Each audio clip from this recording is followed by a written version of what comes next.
नमस्कार। आज हम भारत के आध्यात्मिक धरोहर के एक बहुत ही महत्वपूर्ण पहलू पर बात करेंगे, चार धाम। हमारे पास भारत के चार धाम शीर्षक वाले एक लेख से कुछ जानकारी है और आज हम जरा इन पवित्र स्थलों के महत्व, उनके इतिहास और उनसे जुड़ी कुछ अनोखी बातों को समझने की कोशिश करेंगे। हाँ, कहते हैं कि 8वीं सदी के महान दार्शनिक आदि शंकराचार्य जी ने भारत को, आप कह सकती हैं, एक आध्यात्मिक सूत्र में पिरोने के लिए इनकी स्थापना की थी। ये सिर्फ तीर्थ स्थल नहीं है, बल्कि भारत की विविधता में एकता के प्रतीक भी हैं। तो चलिए इस सफर की शुरुआत करते हैं। सबसे पहले उत्तर की ओर चलते हैं, बद्रीनाथ। उत्तराखंड में। भगवान विष्णु का धाम है ये, अलकनंदा नदी के किनारे। बिल्कुल। बद्रीनाथ हिमालय की गोद में, इसे आदि शंकराचार्य ने ही एक प्रमुख तीर्थ के रूप में स्थापित किया था और पौराणिक कथाओं के अनुसार यहाँ भगवान विष्णु ने ध्यान किया था और देवी लक्ष्मी ने बेर मतलब बद्री के पेड़ का रूप धरकर उन्हें तेज धूप से बचाया था। अच्छा। इसीलिए बद्रीनाथ नाम पड़ा। हाँ, माना जाता है। और दिलचस्प बात यह भी है कि शंकराचार्य जी को खुद ही अलकनंदा नदी में भगवान बद्रीनारायण की वो काले पत्थर की मूर्ति मिली थी, शालीग्राम पत्थर की, जी। जिसे उन्होंने फिर मंदिर में स्थापित किया। ये जो छोटा चारधाम है ना उत्तराखंड का, केदारनाथ, बद्रीनाथ, गंगोत्री, यमुनोत्री, उसका भी ये महत्वपूर्ण हिस्सा है। हाँ, छोटा चारधाम सर्किट। अच्छा, अब उत्तर से पश्चिम की ओर चलते हैं। गुजरात में द्वारका, भगवान कृष्ण की नगरी, गोमती नदी के तट पर। द्वारिका। हाँ। हाँ, भगवान कृष्ण का मथुरा छोड़ने के बाद का राज्य माना जाता है ये। और ये भारत के 7 सबसे पवित्र शहरों में से एक है, मतलब सप्तपुरी जो है उनमें से एक। ऐसी भी मान्यता है कि जो मूल द्वारका नगरी थी वो समुद्र में समा गई थी। अच्छा। हाँ, और जो वर्तमान द्वारकाधीश मंदिर है, जिसे जगत मंदिर भी कहते हैं, वो करीब 2200 साल पुराना माना जाता है। और ये अपनी 5 मंजिला संरचना और 72 स्तंभों के लिए बहुत प्रसिद्ध है। 72 स्तंभ। और जन्माष्टमी के दौरान तो वहाँ की रौनक अलग ही होती होगी। बिल्कुल, जन्माष्टमी पर तो खैर भव्य आयोजन होता है। एक और खास बात है, मंदिर के शिखर पर जो 52 गज का ध्वज है, उसे दिन में 3 बार बदला जाता है। रोजाना 3 बार? ये तो काफी अनूठी परंपरा है।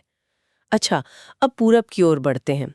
उड़ीसा के तट पर पुरी, भगवान जगन्नाथ का धाम। पुरी, हाँ, जगन्नाथ मंदिर और वहां की विश्व प्रसिद्ध रथ यात्रा। इसका निर्माण देखिए 12वीं सदी में राजा अनंतवर्मन चोडगंग देव ने करवाया था। गंग वंश के राजा थे वो। और यहाँ की एक अनोखी बात यह है कि भगवान जगन्नाथ के साथ उनके भाई बलभद्र और बहन सुभद्रा की भी पूजा होती है। तीनों की मूर्तियां हैं। हाँ, वो लकड़ी की मूर्तियां हैं शायद। जी हाँ, नीम की लकड़ी से बनी। और एक और बहुत ही मशहूर बात है वहां के महाप्रसाद के बारे में। वहां की रसोई के लिए कहा जाता है कि चाहे कितने भी भक्तों के लिए खाना पकाया जाए, वो कभी कम नहीं पड़ता। सच में?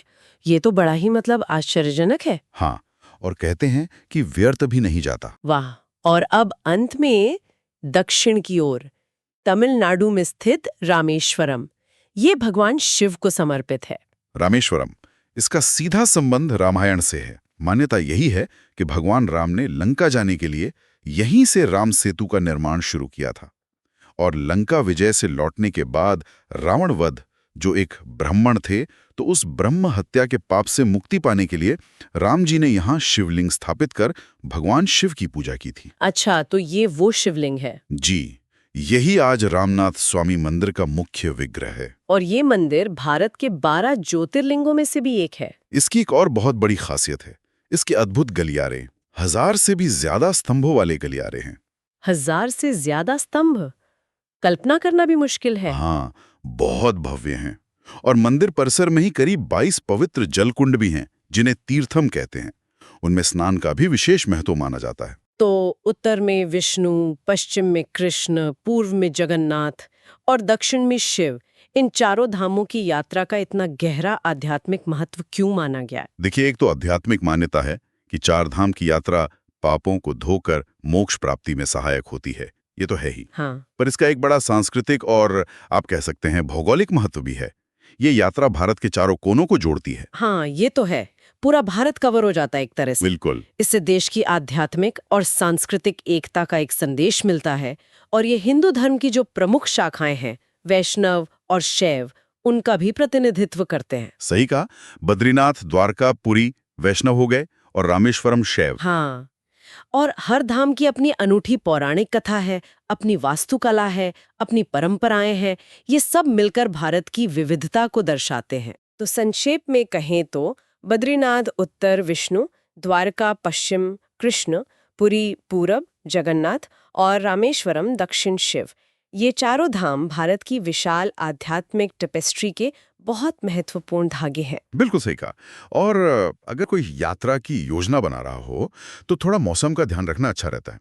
जैसे बद्रीनाथ के लिए मई से अक्टूबर का समय ठीक रहता है, क्योंकि बाकी समय तो कपाट बंद रहते हैं बर्फबारी के कारण। जबकि द्वारका और रामेश्वरम के लिए अक्टूबर से मार्च मतलब सर्दियों का मौसम बेहतर माना जाता है। और पुरी? पुरी तो वैसे साल भर जा सकते हैं, लेकिन अगर रथ यात्रा का अनुभव लेना हो, जो आमतौर पर जून जुलाई में होती है, तो वो एक अद्वितीय अनुभव होता है। तो इस पूरी चर्चा से सबसे अहम बात क्या समझ आती है? क्या निचोड़ है इसका? मेरे ख्याल से ये सोचना ही बड़ा फैसिनेटिंग है कि कैसे सदियों पहले आदि शंकराचार्य जी ने इतनी दूरदृष्टि दिखाई।